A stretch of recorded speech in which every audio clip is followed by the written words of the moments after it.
بسم اللہ الرحمن الرحیم۔ السلام علیکم۔ روزانہ واقعات سننے کے لیے اس چینل کو سبسکرائب کریں۔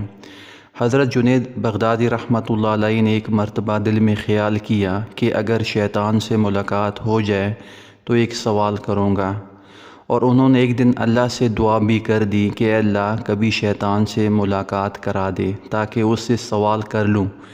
ایک دن نماز پڑھ کر مسجد کے باہر نکلے تو ایک بوڑھا آدمی باہر کھڑا تھا۔ حضرت جنید رحمۃ اللہ علیہ نے اس کو دیکھ کر کہا، کون ہو تم؟ کہنے لگے، کہیں وہی ہو جس سے ملنے کی آپ کو آرزو و تمنا تھی۔ حضرت سمجھ گیا کہ یہ اصل میں شیطان ہے۔ میں شیطان ہے۔ شیطان نے کہا کہ آپ مجھ سے کیوں ملنا چاہتے تھے؟ حضرت جنید رحمۃ اللہ علیہ نے کہا کہ میرے ذہن میں تیرے متعلق ایک سوال ہے۔ سوال یہ ہے کہ جب اللہ تعالیٰ نے تجھے حضرت آدم علیہ السلام کو سجدہ کرنے کا حکم دیا تو میری سمجھ میں نہیں آتا کہ آخر تجھے کس چیز نے اللہ کے حکم کی تعمیل سے منع کیا؟ کیوں تو نے سجدہ نہیں کیا؟ کیا اللہ کی عظمت کو نہیں جانتا تھا؟ ارے تجھے اللہ کی معرفت حاصل تھی، اللہ کی عظمتوں اور جلالتوں سے تو واقف تھا۔ اس قدر اللہ کی قربت رکھنے کے باوجود جب اللہ نے تجھے حکم دیا کہ آدم کو سجدہ کر تو نے آخر کیوں سجدہ نہیں کیا؟ اس پر شیطان کا جواب کیا تھا وہ سننے کے قابل ہے۔ اس کے جواب نے کچھ دیر کے لیے حضرت جنید رحمۃ اللہ علیہ کے ہوش اڑا دیے۔ اس نے کہا، اے جنید، آپ جیسا توحید پرست آدمی اور یہ مشرکانہ سوال، آپ جیسا توحید پرست ایک اللہ کو ماننے والا، ایک اللہ کی پوجا کرنے والا، اور آپ کی ذہن میں ایسا سوال آ رہا ہے جو مشرکانہ ہے، یہ سوال کہ میں نے غیر اللہ کو سجدہ کیوں نہیں کیا؟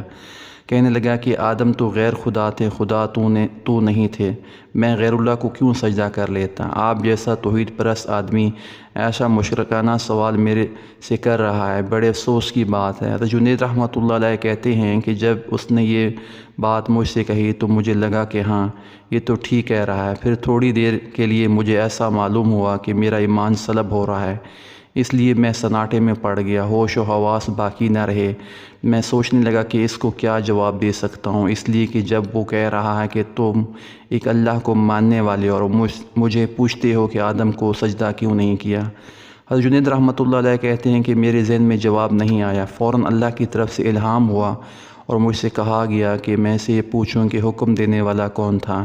حکم دینے والا جب خود کہہ رہا ہے کہ فلاں چیز کو سجدہ کرو تو توحید اسی کا نام ہے، اسی کے بعد کو مان لیا جائے۔ جنید رحمۃ اللہ علیہ کہتے ہیں کہ اس الہام کے بعد میرا ایمان برقرار ہوا، ورنہ تو مجھے ایسا معلوم ہوا کہیں ایمان میں تزلزل پیدا ہو گیا ہو۔ یہ ہے شیطان کی مکاری و عیاری، نہ ولیوں کو چھوڑا، نہ غوث و کتب ابدال کو چھوڑا، نہ انبیاء کرام کو چھوڑا۔ غور کرو کہ شیطان باتوں چیزوں کس طرح مزین کرتا ہے اور گمراہ کرنے کی کوشش کرتا ہے، اس کا ذرا اندازہ اس واقعے سے آپ کر لیجئے۔ اس لیے کبھی کبھی شیطان سے بے فکر نہیں ہونا چاہیے۔ شیطان کی عیاری اور مکاری سے بسا اوقات انسان بے ایمان بھی ہو جاتا ہے، لیکن اسے خبر نہیں رہتی کہ میں بے ایمان ہو گیا ہوں۔ شیطان کفر کو مزین کر دیتا ہے۔ اللہ تعالی ہم سب کو نفس اور شیطان کے ہتھ کنڈوں سے محفوظ رکھے۔ ہم امید کرتے ہیں کہ آج کی یہ سبق آموز تحریر آپ کو پسند آئی ہوگی۔